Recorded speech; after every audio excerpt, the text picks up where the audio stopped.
Hey, this is Carmine Apiece. Even though I don't look like Carmine Apiece, I am Carmine Apiece.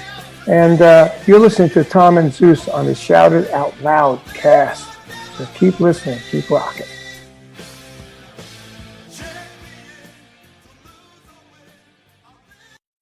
Times, bad times, to the end, all my love.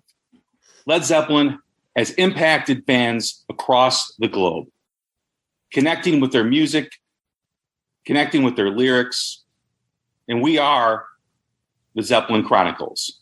I'd like to welcome Tom and Zeus from Shout Out Loudcast, the sidekick superfan Murph, and myself, Jay Scott from the Hook Rocks.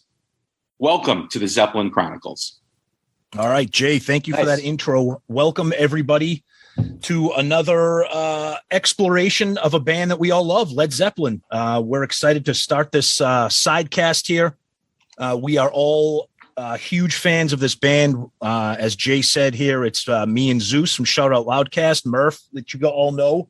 And we're going to break down another band that we love in detail. Welcome, Murph and Zeus and Jay. This is going to be awesome.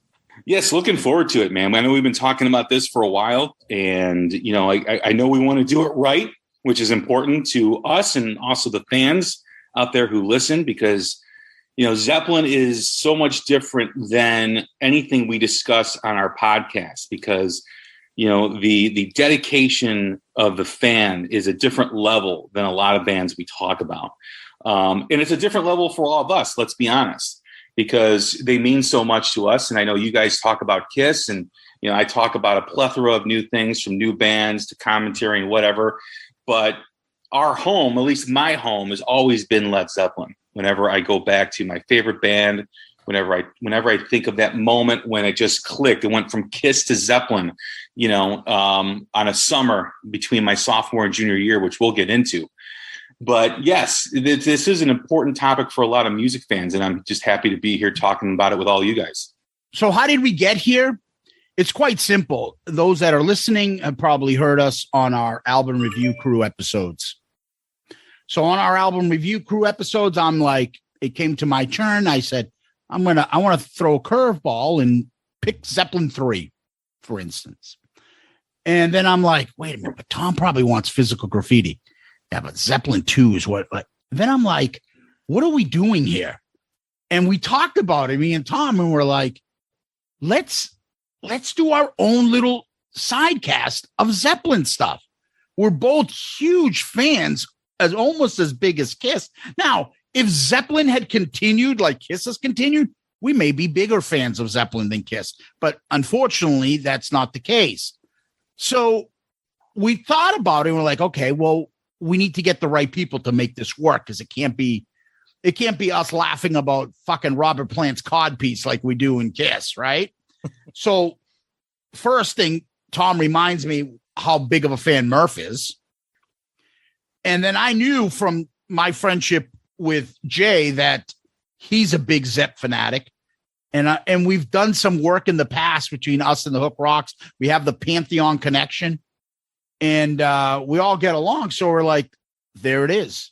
Let's connect and let's get this thing going. Now, we had planned on trying to do this in the beginning of the year, but as Jay said, you can't fuck around with this. It's Zeppelin. You got to do it right. And I think we did it right. I think we got the right crew, and we're going to get this thing started with this episode as kind of an introduction to us, the band. And we'll hit the ground running the next episode. But this is a way for us to kind of tell you what to look out for, what's in store. And that being the case, let's hand it over to our buddy Murph. Well, guys, I really appreciate you extending the invite. As you mentioned early on, I have always been a big Zeppelin fan. If now's the time to actually talk about, I could spend a moment of how I came to Zeppelin. For me, I think people of my age that didn't have older siblings, my introduction to Zeppelin was the CYO dance. End of the night, Stairway to Heaven comes on to close out the dance.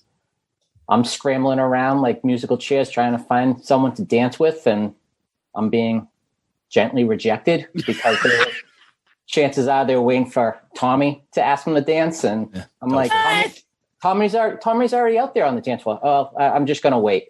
So for the junior high period, Stairway to Heaven was all I knew. And then finally, when I started buying tapes or cassettes back in the day, it wasn't even CDs. It was Led Zeppelin 4. And I just played that album over and over and over again. And what was surprising to me was when I would play it, my father, who was born in 47, so would have been right in that demographic, never got into Zeppelin. And I at the time I said, hey, okay, whatever. My dad passed a few years ago, and I look back and one of the questions I wish I had asked him on his deathbed was, how did you not get into Zeppelin? Like, that just baffles me, that band that just drew me in and connected with so many people. How did he not get into it? Because it seems like just about everybody has some type of connection or some type of story to it. So I'm really looking forward to talking about the progression of all the albums, how we connected. For me, it was Led Zeppelin 4, and then kind of going back and learning more about their connection to the blues and everything. So really excited to be doing this, and also just to have stories, laughs, and learn from each of you, because I know that each of you are bringing a lot of history and insight to this discussion and podcast as well. Yeah, Murph, good stuff. Everybody's got a story with Zeppelin, and it's funny when you talk about your dad, who was kind of in that sweet spot of when Zeppelin was in their heyday. And for us, it does feel like the people that love Zeppelin are the people that did not grow up with Zeppelin, that they're a legacy band. That's what it feels like to us. And for me, Zeppelin is a different kind of band, because I remember the exact moment when I fell in love with a band like Kiss, or when I first heard Rush, or when I first heard Metallica, or when I first heard whoever. Zeppelin is interesting to me because as we were talking about doing this project, I feel like Zeppelin has just always been part of my life. I can't pinpoint the moment when I was introduced to them, when I heard them, when I found them. I think my story is probably similar to a lot of people our age. And I know me, Murph, and Zeus, and we're pretty much all the same age, is that when you were younger, you heard Stairway to Heaven. You couldn't avoid Stairway to Heaven. And that introduced you to Zeppelin 4. And then, like most bands, you start to go backwards. And then from then on, you are never away from Zeppelin. Classic rock radio will exhaust them into the ground. But something about Zeppelin just checks off all those boxes for people like us that are music fans, whether it's rock, folk, rockabilly, blues, acoustic, borderline metal, epic long songs, shorter kind of punchy songs. They check off it all. And it's the other thing that I love about this band that's so interesting compared to some of the other bands we love is just that when you say Led Zeppelin out loud, it conjures up so many different images for different people, including myself. The image of the band, whether it's Jimmy Page with like his flowing kind of weird things that he used to wear, or Robert Plant shirtless or with the shirt open and the long hair, and Bonham and John Paul Jones quietly keeping the groove. Just the band is so unique, and the stories are so endless that I think we're just going to have an amazing time just picking this band apart, unlike any other band that we've picked apart. And we've picked apart Kiss, but this band, if you can go 10 feet deep with Kiss, you can go 50 feet deep with Zeppelin. And that's what I'm really excited for. My experience with Zeppelin is very unique in how I discovered them. I always knew of them casually, obviously Stairway to Heaven, Kashmir, Black Dog, all the popular songs that were out at that time. And, when you think back at that time, they weren't really as saturated as they are now. I mean, like Zeppelin is so much more popular than they were when I discovered them to when they were around when in their heyday. I mean, it's a band, that you mentioned, like a legacy artist that continues to grow its fandom, even though they haven't released an album in 40 some years, or has it yet? 40 some years, 41 years. I was going into my junior year in high school, and I was a huge Kiss fan. I was a huge glam rock 80s fan, the MTV generation. And I only listened to that. And like I said, I knew a Zeppelin and I liked the songs, but I always knew of them more from the older kids in the neighborhood. The kids that were maybe 5, 6 years older than me, 7, 8 years older than me, that would talk about Zeppelin, right? Because they were closer to it. They were closer to when they ended in 1980. So he came with a duffel bag from California. And inside that duffel bag were tapes of bootlegs from their whole career, from 1968 all the way up into, I still remember the bootleg with John Bonham's last show in Germany called Bonzo's Last Stand. So for the 6 weeks that he was here in Chicago, sharing the bedroom with me, all I got to listen to were Zeppelin bootlegs. And before he came out, I was a huge Kiss fan. Kiss was my number one band. When he left, I was all about Led Zeppelin. I couldn't get enough of it. I started collecting bootlegs at 16, 17 years old because of that. And that's why my collection is so vast. And that's why, I put so much time, money, passion into Zeppelin, because they mean so much to me. The other interesting thing for me, and I don't know about you guys, but prior to Zeppelin, I was only listening to one type of music. It was hard rock. It was the MTV rock that we all know and love. Because Zeppelin was so diverse, they could do blues, they could do metal, they could do rock, they could do folk, they could do all this stuff. And the arrangements they had, it got me to open up to other forms of music because of that. Because I learned to appreciate their arrangements and how they made music that I maybe was turned off to, or I kind of, gave the Heisman to, prior to getting into Zeppelin, I started to listen to because they helped, pique my interest. They helped expand my palette of what I wanted to listen to, which is, I still think because of Zeppelin, I'm more likely to listen to other things because, let's face it, on an album, Led Zeppelin 3, for instance, Led Zeppelin 4. I mean, you go from songs from Black Dog Rock and Roll to Going to California and Battle of Evermore to When the Levee Breaks. I mean, it's like, it's a buffet of kick-ass music on every album. And obviously their earlier stuff was more kind of concise to one genre of music. But as they grew, they incorporated so many elements of music. And that, as a young fan, was impressionable on me because of that. And I think because I'm such a huge fan of Zeppelin, I'm a fan of other genres, other forms of rock and roll. I mean, I listen to Todd Snider, who's a folk singer. I don't know if I'd ever listen to Todd Snider if I wouldn't have heard Black Country Woman or That's the Way or Tangerine, stuff like that. So they meant so much to me in my growth as a music fan, but also with their lyrics and kind of their introspective. They were my voice when I was, an upperclassman in high school, going out into the real world after graduating high school. Yeah, I am quite similar to you guys. I'm not sure if any of us, like, Zeppelin was our first band. It's one of those things, like, once you touch it, you're stuck. You break it, it's yours.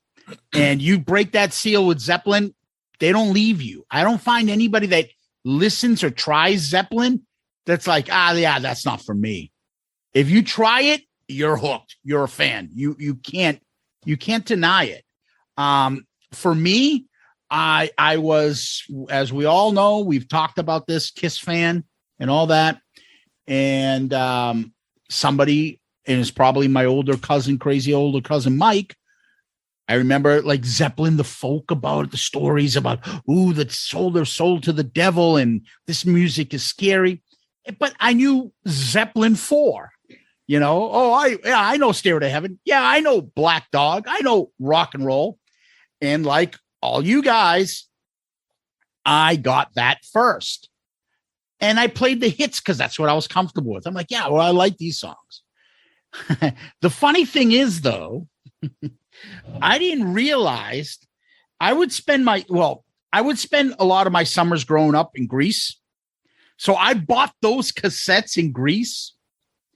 So what you ended up having is Battle of Evermore and 4 sticks on the opposite tracks. And not until we got into college, I'm like, hey, what the hell is this? Because that's how I grew up with it, with those on the different tracks. And those trips to Greece, I had bought, I'm like, I'm there, and I would go for like, I would say a month and a half.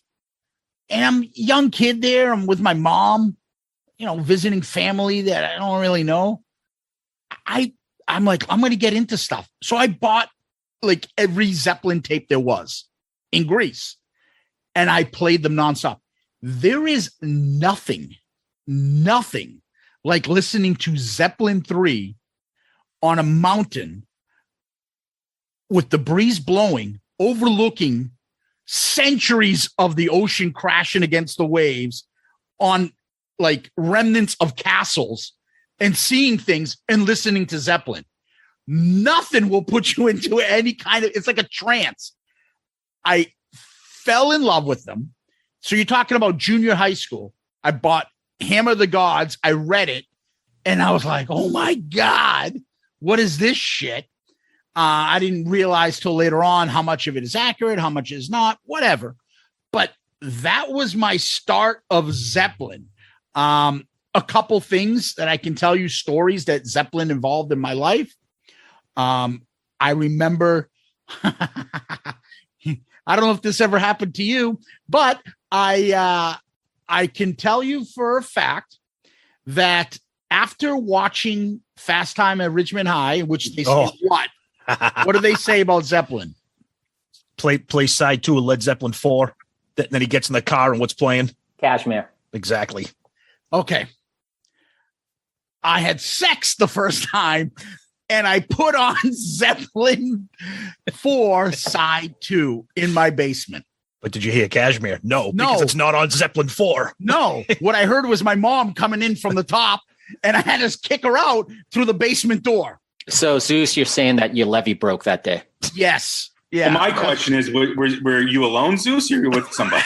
No, I was with the high fucking class junior high girl because I don't think I was a freshman yet in high school. Yeah, I picked them well back then. And so that was my first. Then I remember vivid stories of Zeppelin throughout my stuff. I remember when the box set came out and what a big deal it was when I met all these assholes at Stonehill. We all had the box set. We all were playing it. I think that created such a big fan base and reunited that Zeppelin love when that box set came out, because I knew all of my friends in college had it and we played Zeppelin nonstop. And now, just like Kiss, I had that Zeppelin connection with other people when it used to be just me. I have, some other fun stories that happened with Zeppelin, but for me, all of it together is Zeppelin to me means that's kind of another one of those, that's my band.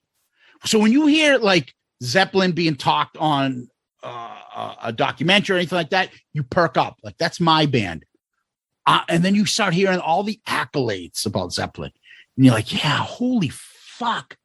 They are so, as big as they are, they're still like underappreciated by like music fans about how fucking dominant they are, how many albums they sold, how their fucking 70s were ruled by them, their concerts, their influence on all the music that we grow up on listening to in high school and in college and stuff.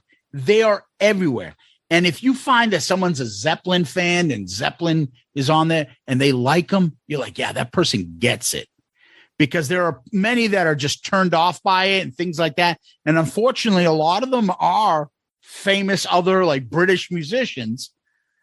But you're like, yeah, that's jealousy because these guys did it bigger and better than anybody fucking else. And that's the kind of pride that comes into it. And this is why when we decided to do this kind of an episode, wanted to make sure we got the right people and the right fucking chemistry to make this right. And I think we did it. I really do.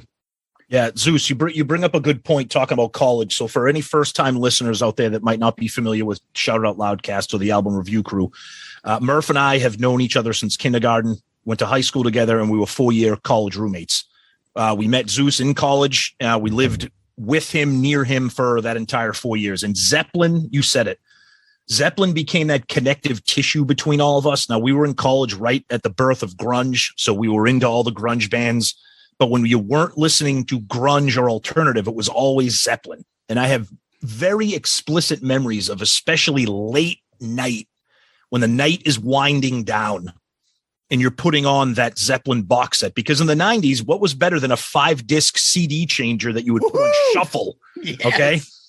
We had the box set. We had box set 2, the 3-disc remasters, and they would drop in like maybe an unreleased song here or there or something. And you wanted to consume as much as you could. And we would listen to it all the time, and we would just listen to it and talk about it. And like, this song is so different. Jay talked about it on Zeppelin 4. 4 Sticks is so different than Black Dog, which is so different from Going to California. But it brings everybody together because there's something for everybody. There's so much different things going on with the band that attracts people that love music. And depending on what mood you're in is depending on what Zeppelin album you may listen to. Today, you know what? I love Presence. You know what? I'm going to play Zeppelin 3 today. Or, I haven't heard Coda in a while. I'm going to listen to that because that has some great songs that no one ever plays. And Zeus, you talked about underrated. And I always come back to this quote from the great Martin Popoff, fellow Pantheon and Zeppelin god, who has written tons of books on Zeppelin. And he had this great quote. And he said, "I've spent my whole life wrestling with the idea of Led Zeppelin as overrated." And he says, how can you not be overrated when you are rated the way that they are as gods who walk the earth? Who can live up to that? And it's such a great point because listen to the way we're talking about this band. And if there are people out there that aren't into Zeppelin, they're going to be like, wow, I got to listen to Zeppelin. So they are almost overrated because they are so iconic and such a cultural phenomenon. But the 4 of us don't think that they're overrated in any way. How many of you guys answer the same way I always answer the question when I'm asked, what's your favorite Led Zeppelin song? And I always turn to the person, I say, well, are you talking about the songs you hear on the radio or the songs you don't hear on the radio? Because there's really kind of 2 classifications, right? There's the common casual fan that knows the Zeppelin, Stairway to Heaven, Black Dog, Rock and Roll, Cashmere, all those songs, right? But then there's the songs that you don't hear. Like I always answer, well, my favorite Zeppelin song is Cashmere, but my favorite song that you don't hear on the radio is That's the Way from Led Zeppelin 3.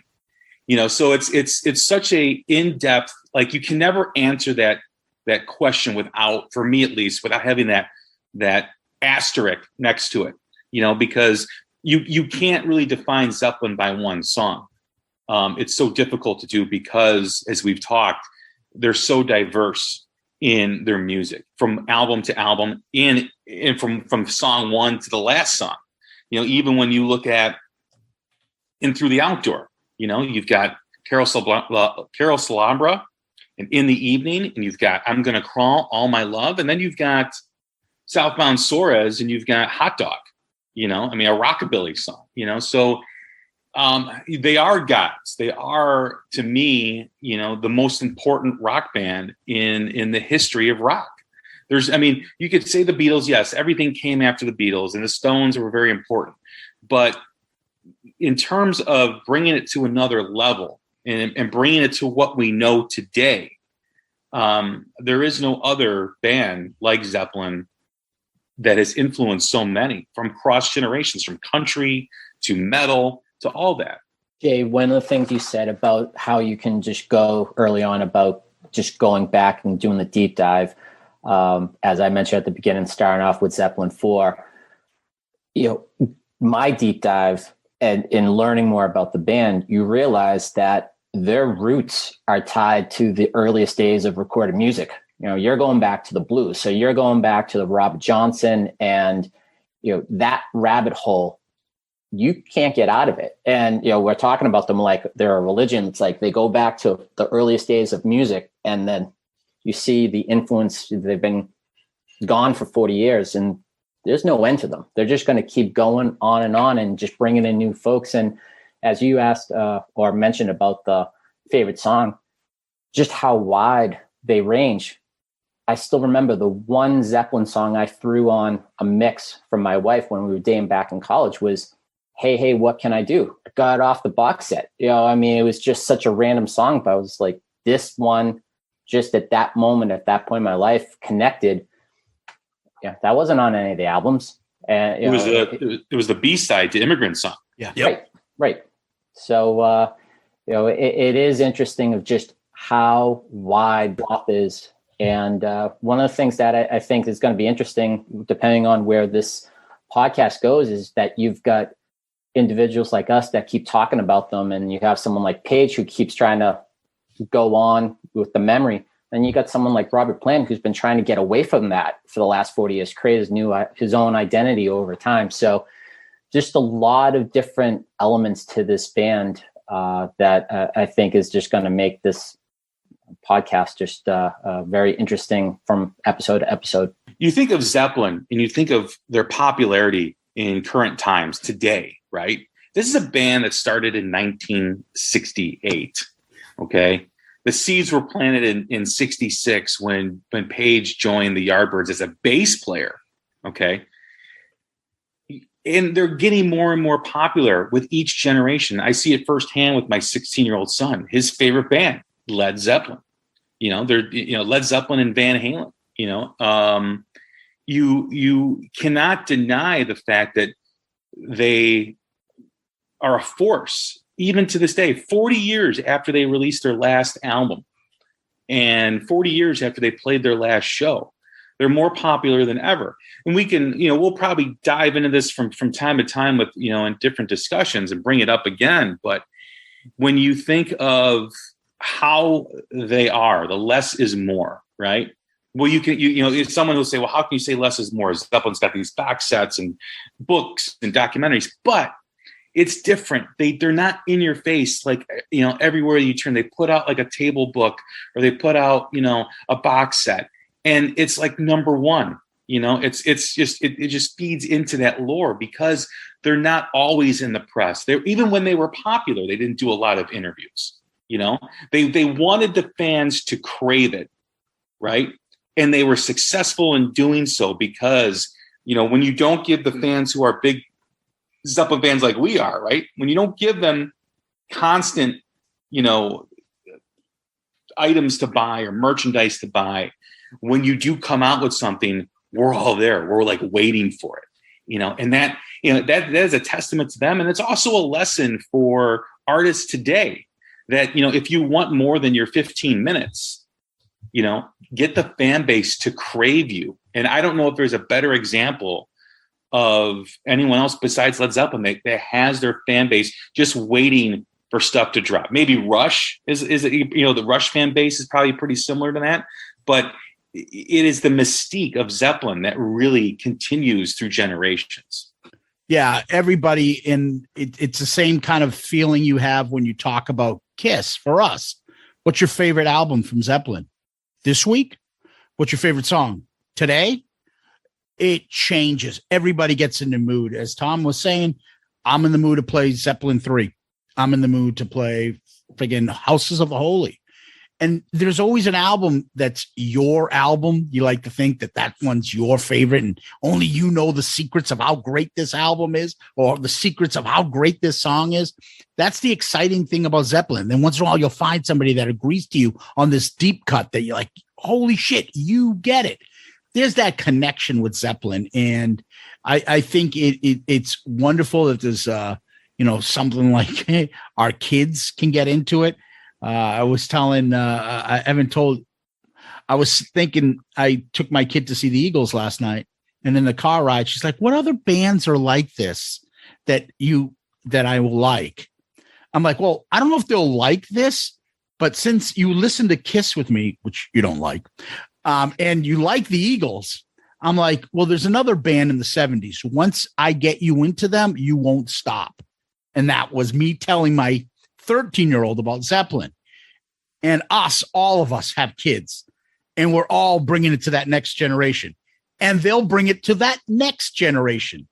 Not every band can do that. Not every band can translate like that. Not everybody's music can stand the test of time because they do have that blues, hard rock, metal, rockabilly, soul, Latin influence, like you name it, they've had it in there. And I know that throughout the years, sometimes their legacy takes hits here and there, but I feel that no matter what, the music stands on its own and it'll continue. And I can't wait to dive into it. And we will get to that point where we're going to do, and this is the part of this, is we will review the albums, review the songs, rank the covers, and create a list like all you guys know what we've been doing throughout our Shout Out Loudcast history. We'll get to that. But today is more of an introduction. And I'd like to think that you guys get to hear what we have in store, the reason for doing this podcast, and a little bit about the band. So let's talk a little bit about the band. I want to make one quick comment to piggyback on what Zeus said about the generational thing, and then we'll do some background on the band. We're going to talk about Zeppelin and where they came from, kind of the birth of them. But Zeus, you talk about your daughter, Murph. You've mentioned your kids, and Jay, your son. My son is 17, and he's been listening to a lot of the music that I like. He's been to Kiss a few times with me. He loves the 80s rock. He likes Def Leppard and Dokken, and he does like Led Zeppelin. I mean, of course, he listens to the current stuff too. But so he just came back from a week-long sleepover camp. He's a runner, and this sounds like a nightmare to me, but he had the time of his life. It's a running camp, okay, out in the woods, up in central New Hampshire on a lake, and the camp has been around since the 70s. And every night, the camp tradition, every night before they do lights out, they play Stairway to Heaven.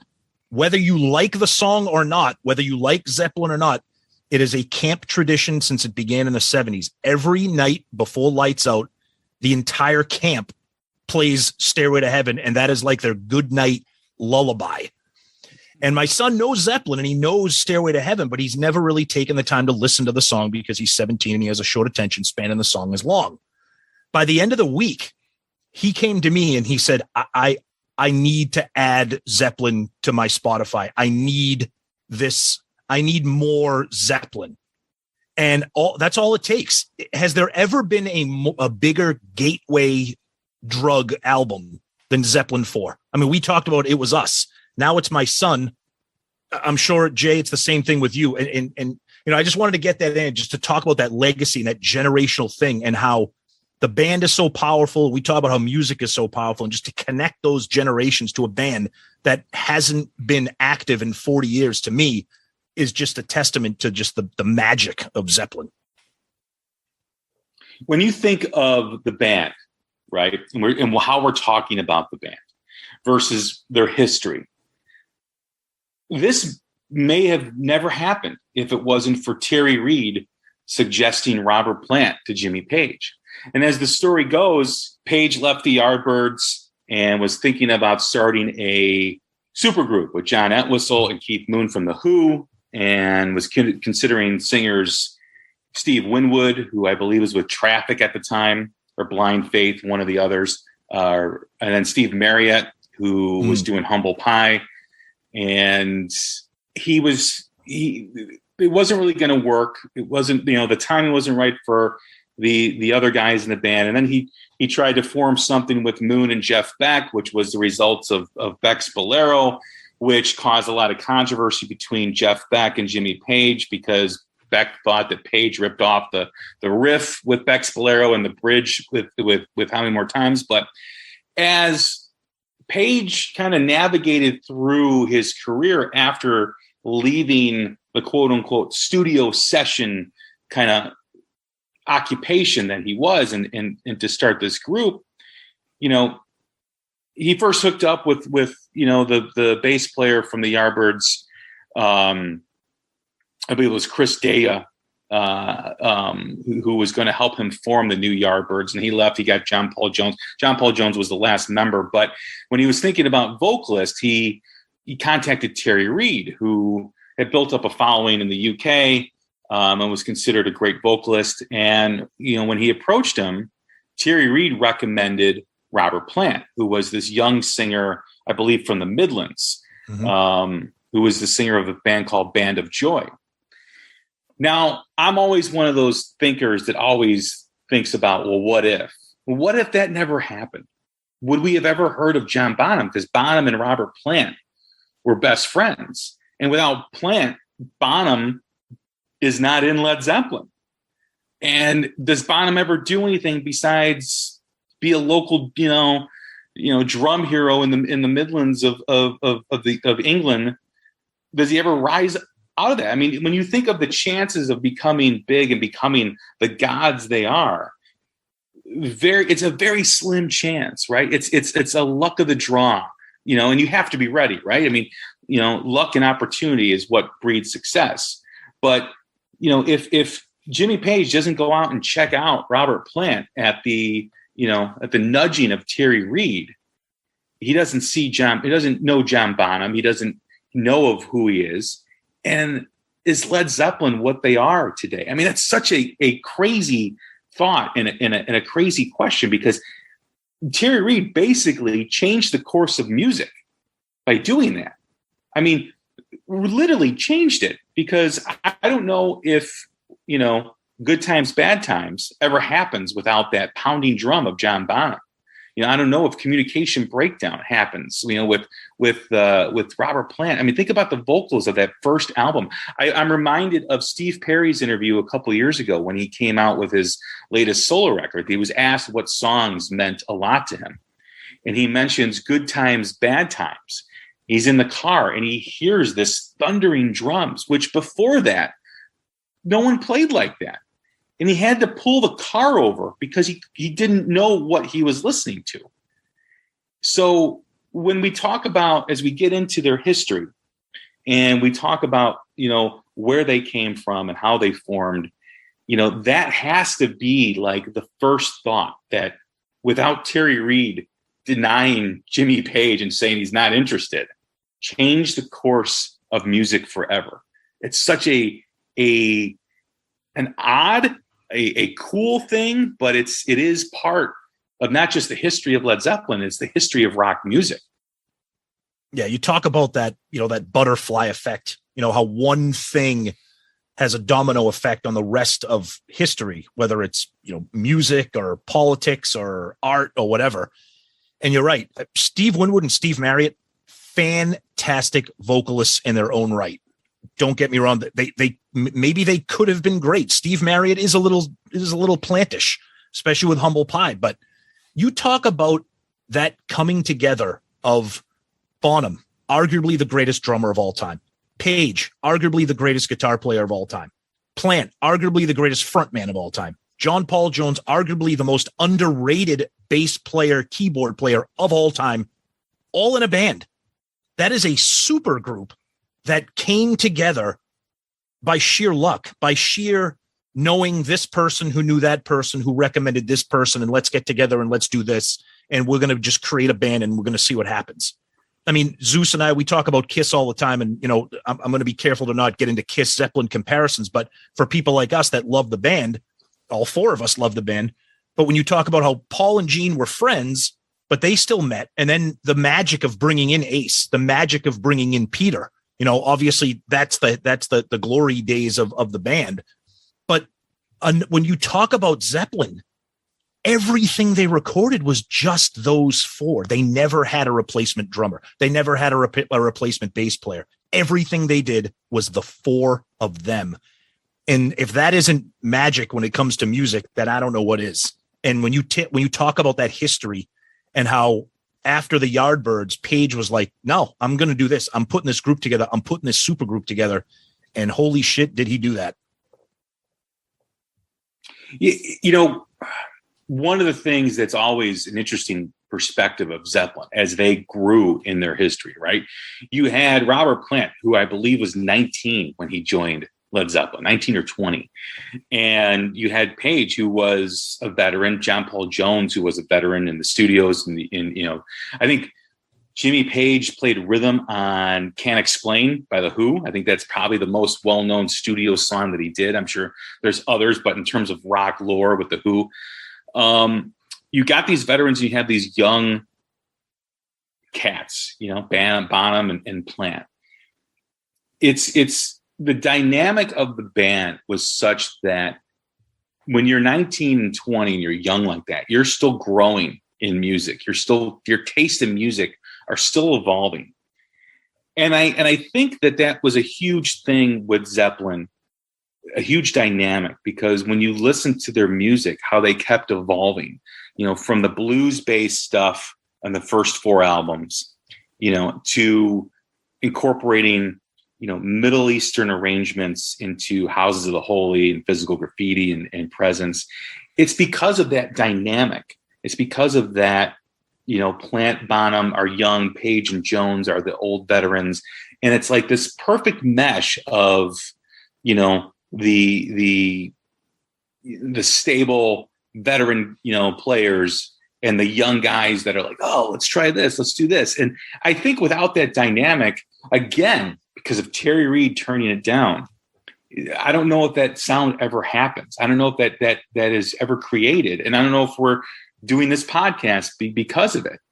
When you think of the band that started, and they were originally called the New Yardbirds, and they had to change the name because of Chris Daya, who was the member of the Yardbirds that Page first went out with to start the band that became Led Zeppelin.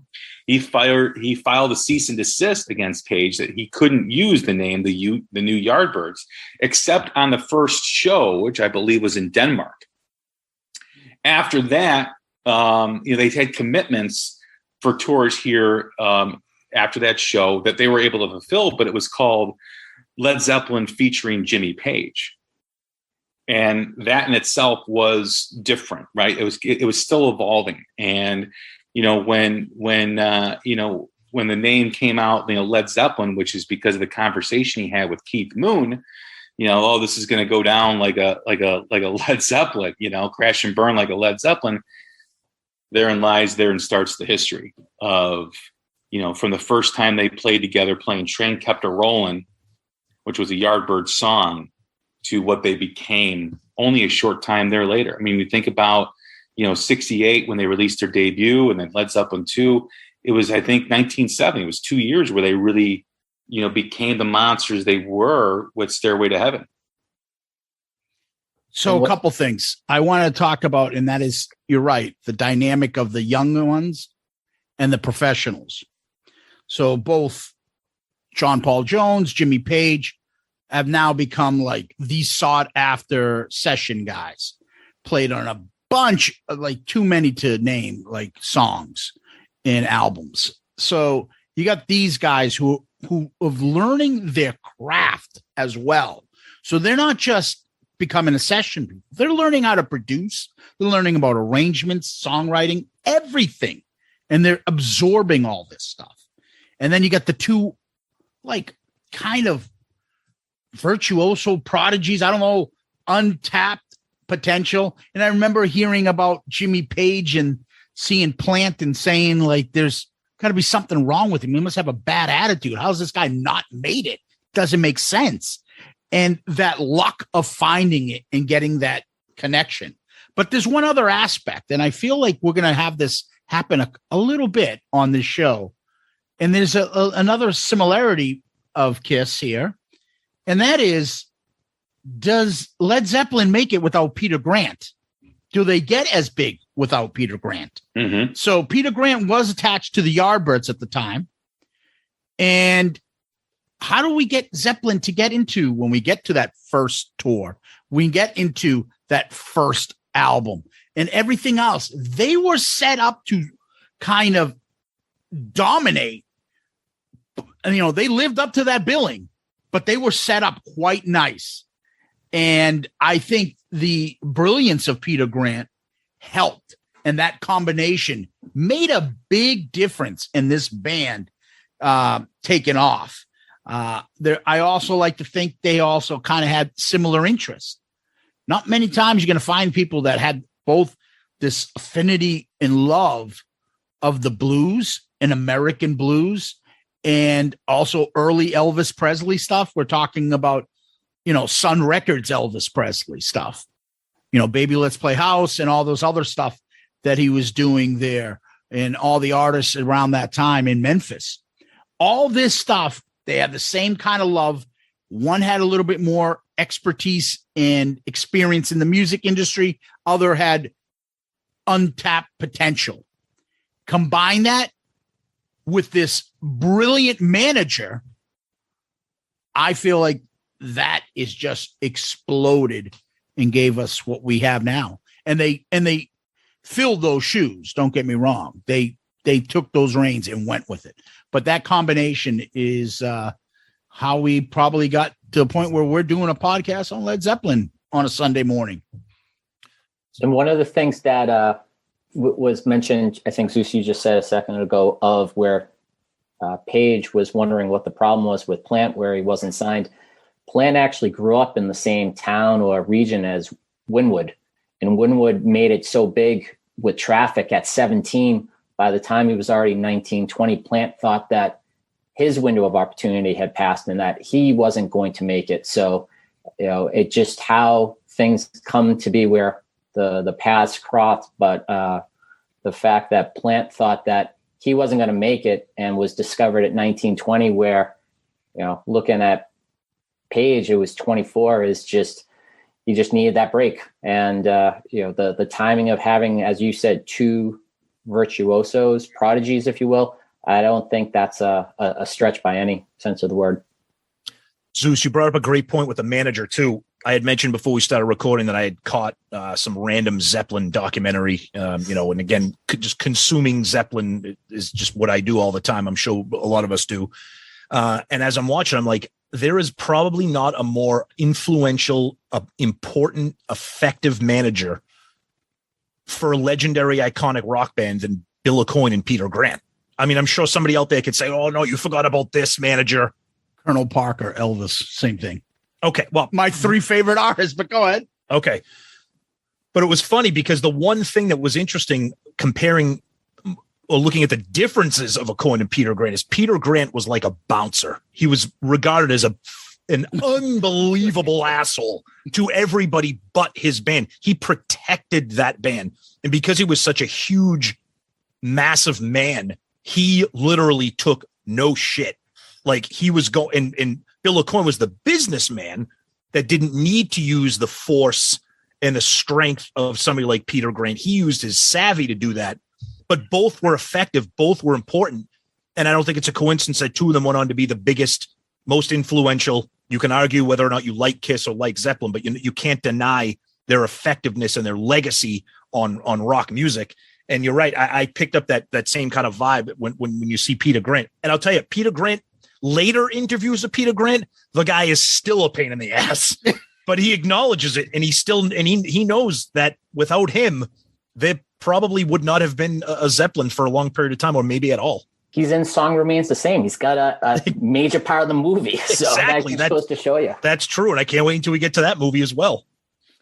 The thing about Peter Grant that's interesting is, he is largely credited with improving pay for artists and the conditions of contracts, for artists. I mean, when you think back of the Zeppelin albums, whether it's the paper bag that In Through the Outdoor is on, or the spinning wheel of Led Zeppelin 3, or whatever, the dynamic on the album cover there, that's all Peter Grant. And he got the record companies to pay for that stuff, and instead of it coming out of a band's pay.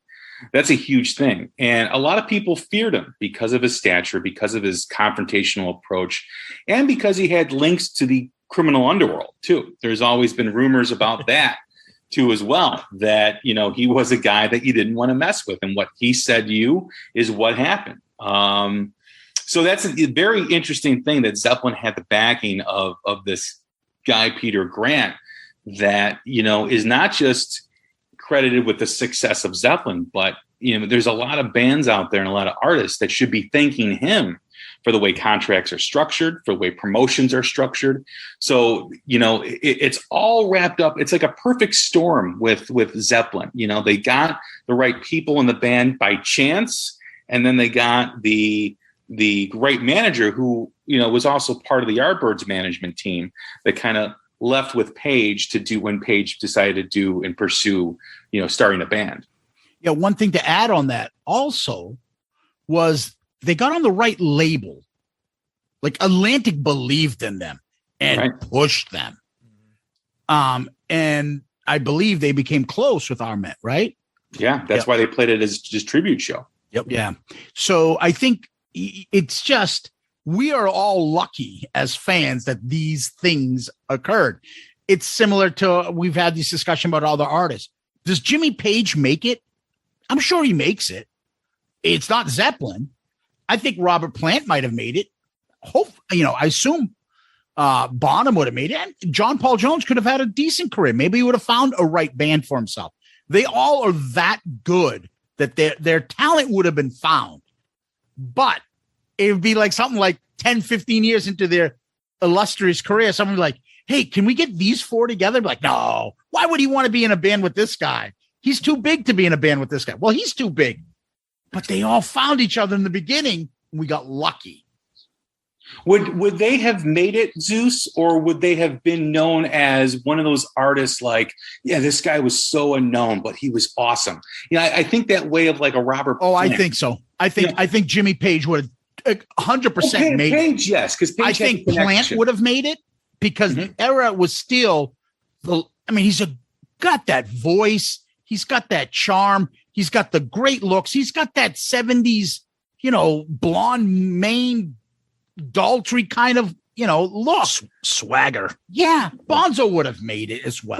But I don't know if we can say that because, back then in 68, you couldn't go on television. You couldn't go on a computer and find someone in the Midlands that's from the Black country, of England singing. I almost think that Plant, especially, would have had a nice, decent career, but he would have been thought of as one of those artists that should have been bigger than he was. When we always have those artists that we think of like this, I don't know why this guy wasn't that big or why this band wasn't that big. And I almost think that Plant would have fell into that had he not been discovered by Page, because, I agree with everything you said. His talent was off the charts, the blonde haired locks and the charm, but we have to think of 1968 in that time frame where it wasn't, not to say it's easier now, but it's not as it wasn't as easy to have the exposure, to have someone with a cell phone camera videotaping your performance at some hole in the wall bar in Central or Midlands UK and then blow up on the internet. That just doesn't happen back then. I know, but England was a focal point of that hard rock music. Oh, yeah. In addition, it's not like he's a singer in Norway and Page had been touring. Someone goes, oh, go look, check out this local chap here in Norway.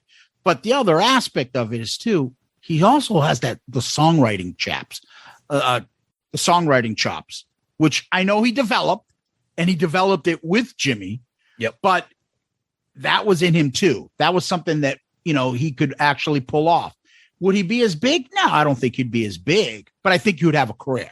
I think all of them would have had a career. I just don't think none of them would be in anything close to what they are as Led Zeppelin. Yeah, I agree with that. Yeah, that's another little quick segue into that we haven't talked about that I wanted to talk about. You talked about songwriting and lyrics. That's another thing that makes the band so iconic is their subject matter, their material. Like people use the word mystical or like Zeus, the story that you explained about being on the coast of Greece and listening to that, the images they conjure up with their lyrics. Now, early on, their early albums, a lot of blues based stuff, some covers, some people claim stuff was stolen. We'll get into that as we progress through the discography.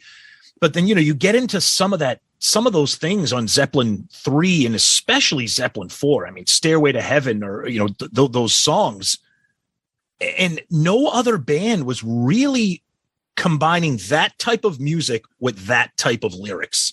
At the time, maybe you could say Rush.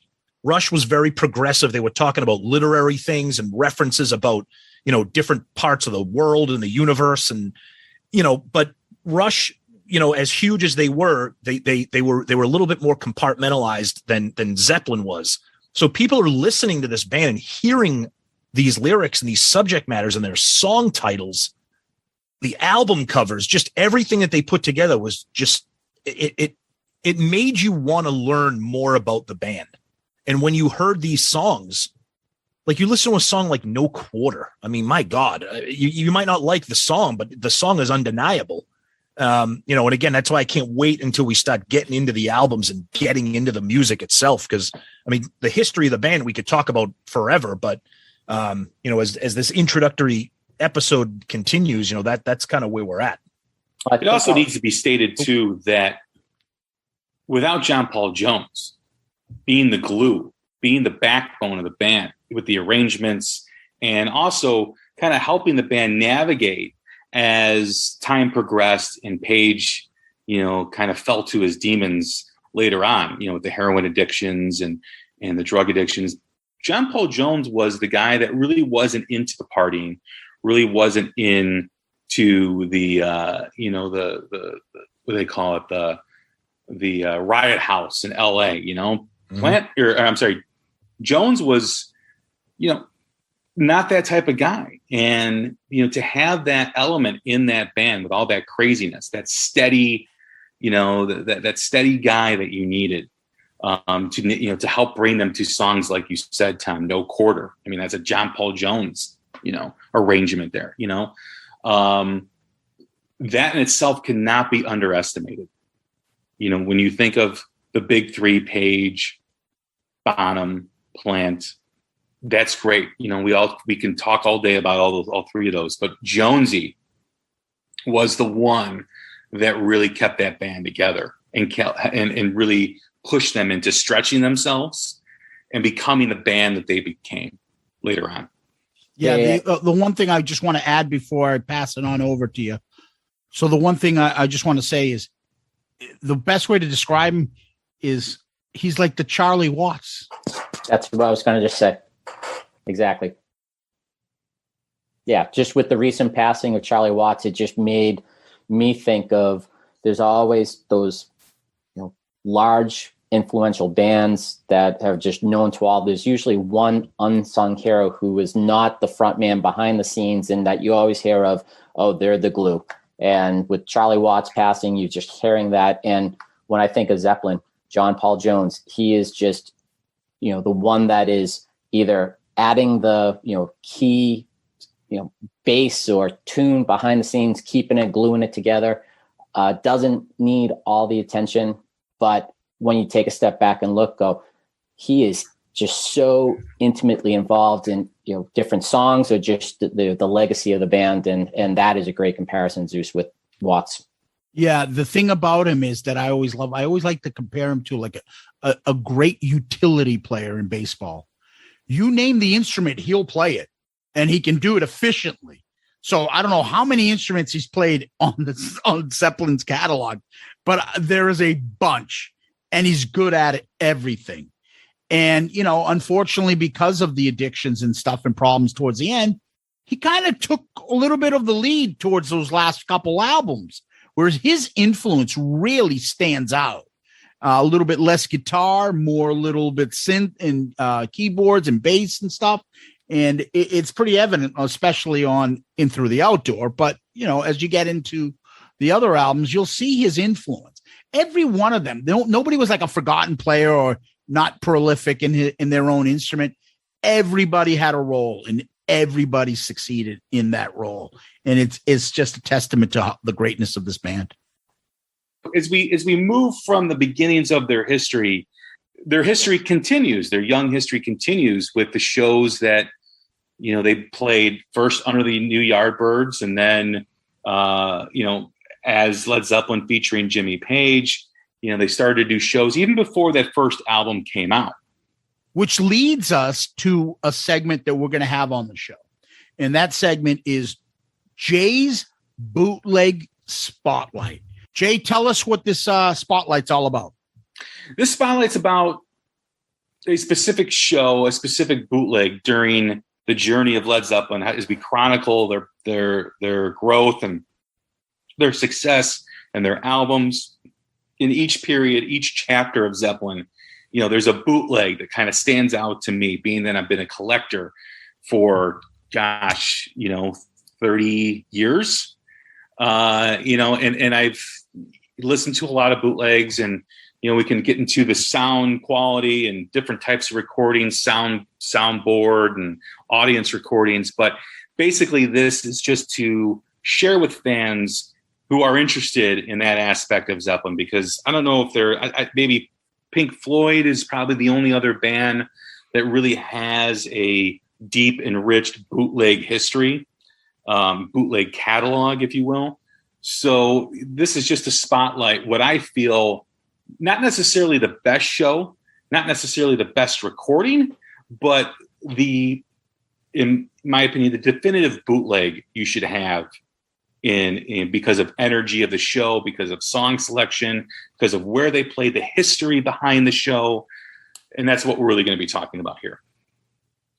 And so for this episode, it's introduction. We're looking for something, Jay, that you can tell us about. What's the bootleg for pre-Zeppelin 1? Well, it goes to January 5th, 1969, and it's the show in West Hollywood, California at the Whiskey Go-Go. This show was billed with Alice Cooper. Wow. Just an absolutely great bill. He was the opening act. Again, the bill on this show was Led Zeppelin featuring Jimmy Page, formerly of the Yardbirds. That was on the marquee, that was on all the marketing posters and materials. And, the dynamic of this show is Page was sick upon the arrival of this show. And that's also a common theme as we'll get into Led Zeppelin, with Page and Plant's health, in which caused a lot of cancellation of shows as we move forward. But it caused them to eliminate the second set of the show, which is interesting. But the other part of history with Led Zeppelin is their acceptance of LA, of California, as like their second home during their careers. Whenever you hear a bootleg of Zeppelin, years on, and as they moved on and forward, their shows in California and LA were so monumental and so energetic. Hammer of the Gods, as we mentioned here a couple of times in this conversation, we talk about the Riot House. It was the Hyatt House that got nicknamed the Riot House when Zeppelin was there, because of the chaos and craziness that was at that hotel, because all musicians came out to see Zeppelin, all the actors, all the entertainers, everybody was there. I mean, there's a bootleg that we'll get into as we move forward, with Keith Moon sitting on the drum riser on stage as Zeppelin's playing, drinking with Bonham in between songs. It was just a crazy chaotic. And obviously they're from the UK. We know their history, but it was really LA, California, that really embraced Zeppelin before any other city in the world. So that's why I think there's an importance with the show at the Whiskey Go-Go. And of course, with Alice Cooper, who also had an illustrious career too as well, being on that bill, being the opening act, having people come out and all these musicians come out and see them at this show.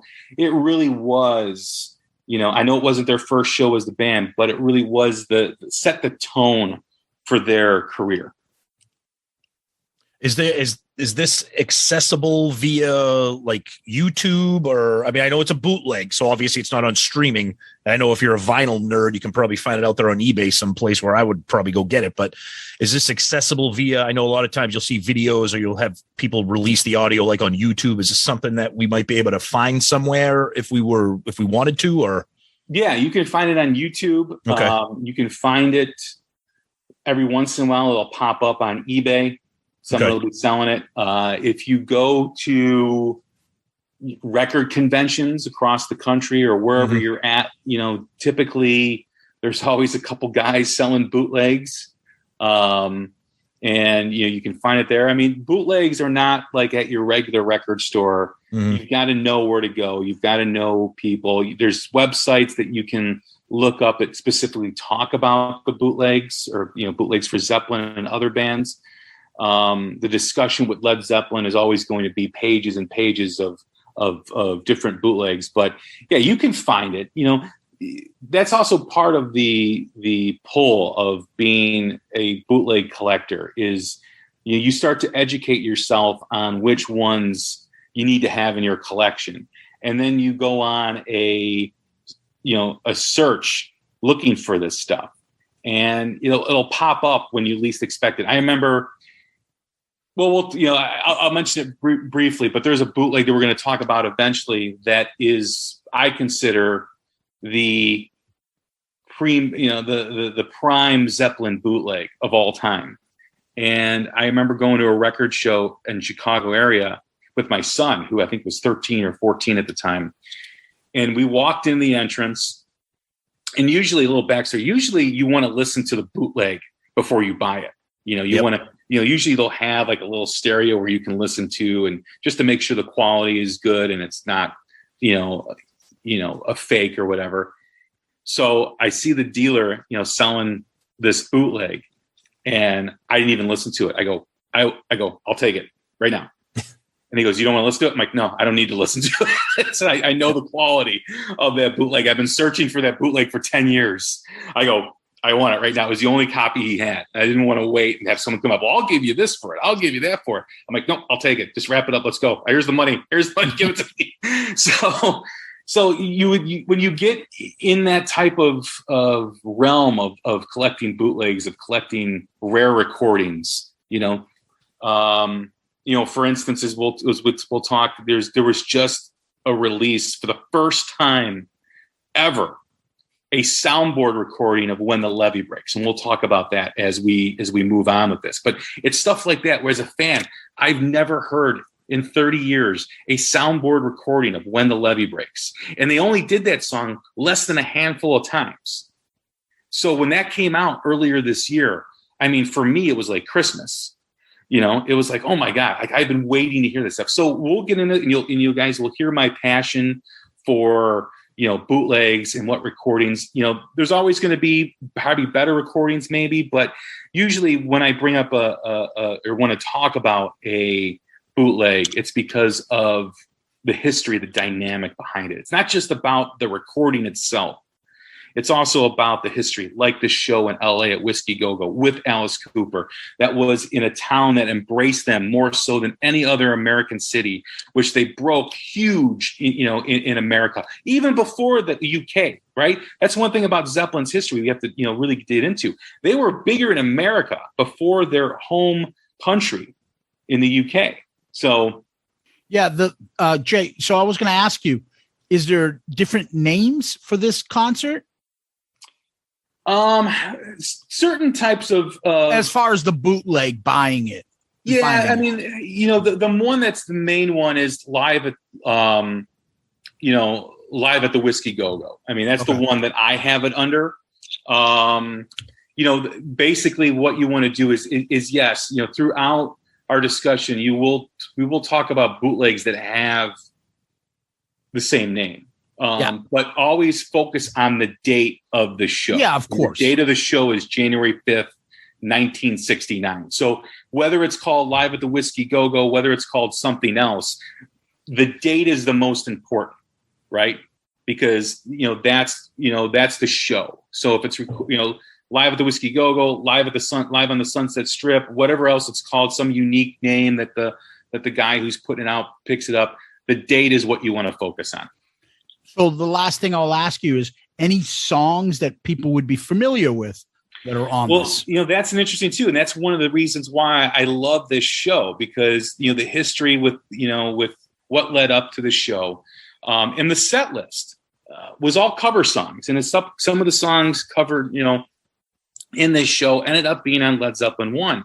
The show starts with a Garnet Mims cover of "As Long as I Have You," which is just an absolute great version.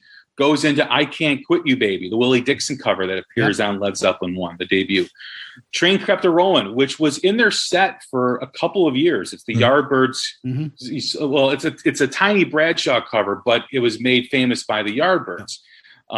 But they did this during their first couple of tours of, bigger tours, not just these club dates that they did.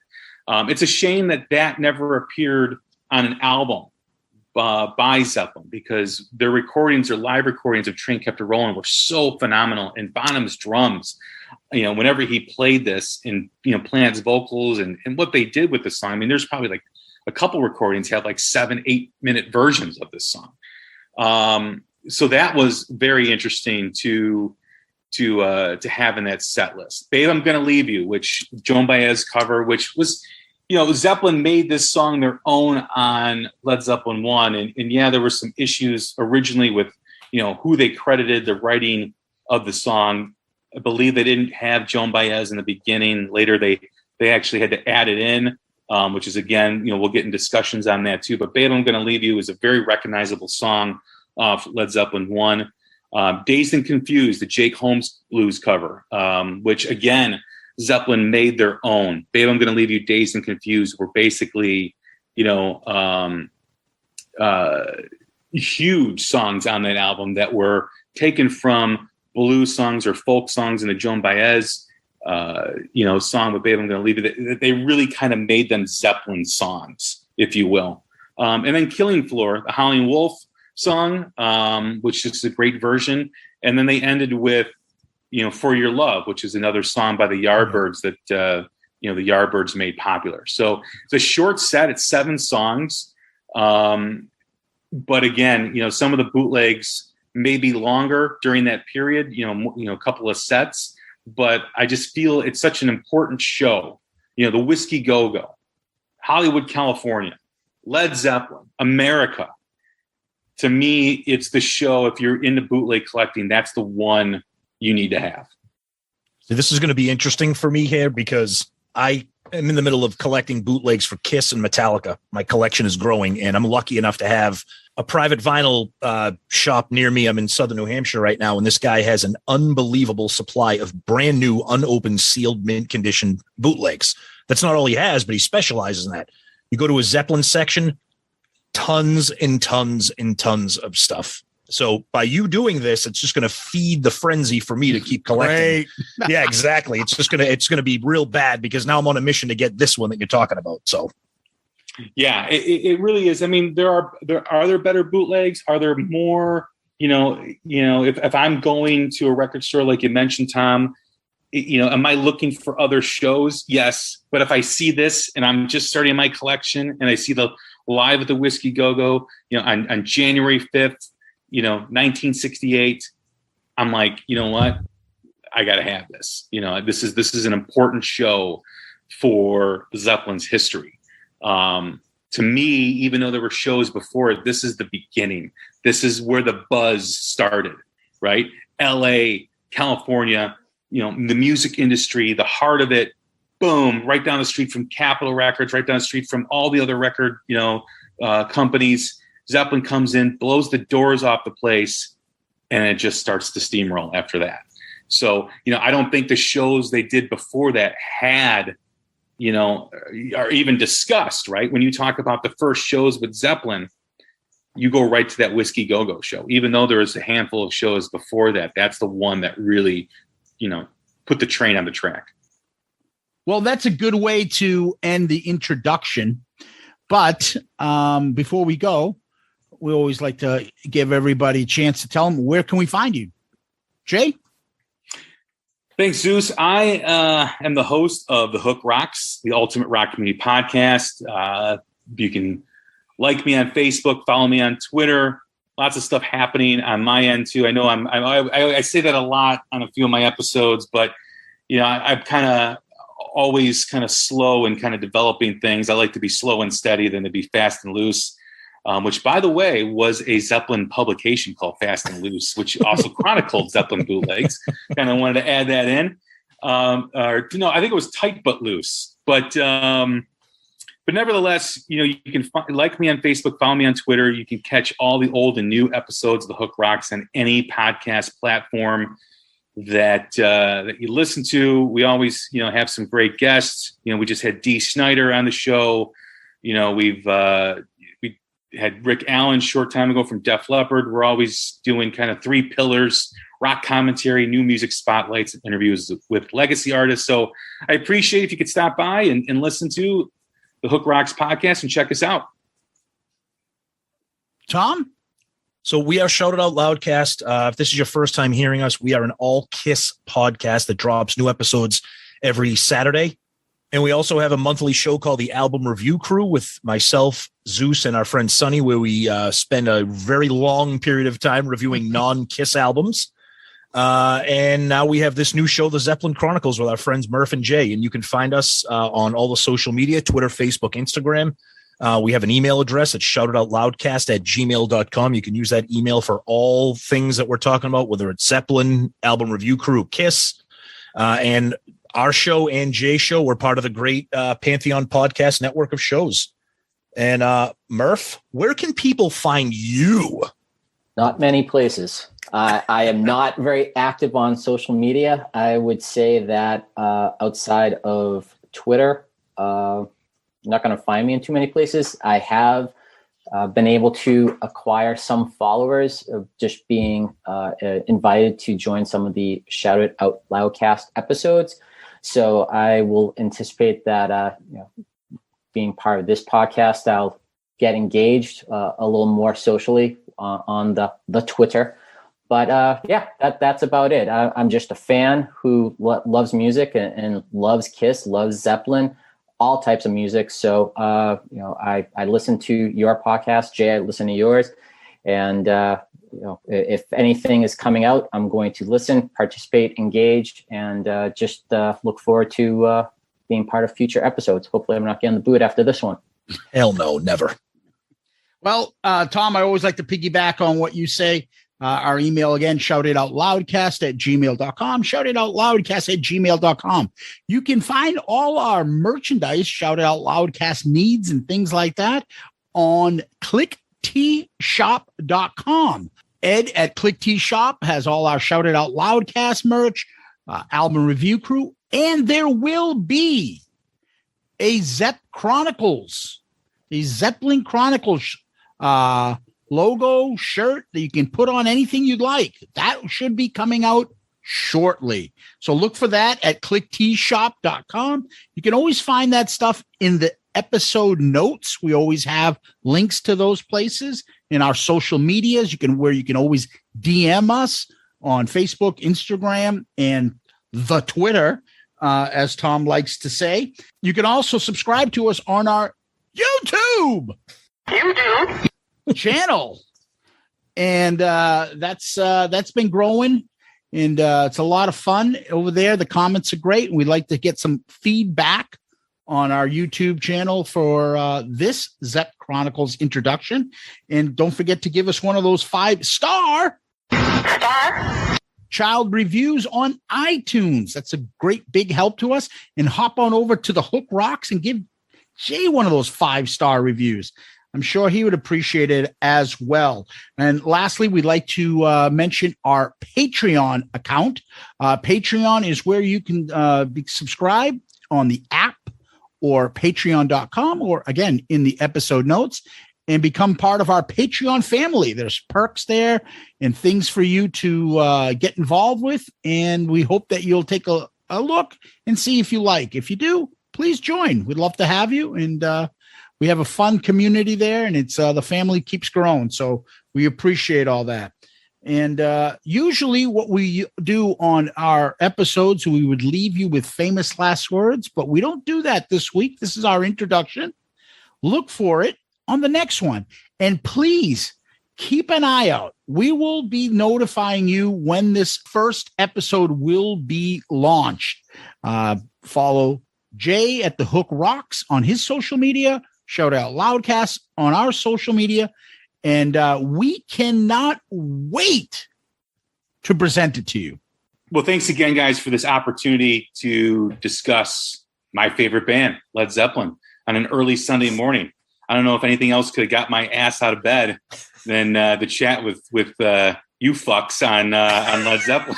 So looking forward to doing this as we move forward, as we continue the journey. Murph, appreciate you being here. Appreciate your thoughts. Tom, always a pleasure to see you. You're the shine from your dome on the light. And then, of course, Zeus, always enjoy to see your work in progress dome that you're working on. And plus the cats climbing up on the blinds behind you. Yeah. But no, this is going to be a great journey. I really appreciate, being part of it, being asked to be a part of it, being, part of the planning of this, and look forward to the feedback from all the listeners that do take part in checking this out. So thanks again. Guys, thanks for the invite. Look forward to the homework assignment that was given to us by Jay to go find the bootleg, and look forward to catching up in the near future. Yeah, it's going to be a great time here. Zeppelin is a passion for all of us, as you've heard throughout this episode. So we're thrilled to kick this off. Finally, I'm proud that we have finally started this. It's been a long conversation to get it going, and it's here. So Jay, Murph, Zeus, can't wait to keep going. Thank you. Tom, I'm going to echo that. You know how long we've been talking about doing this, and it's here. So a virtual high five to all of you.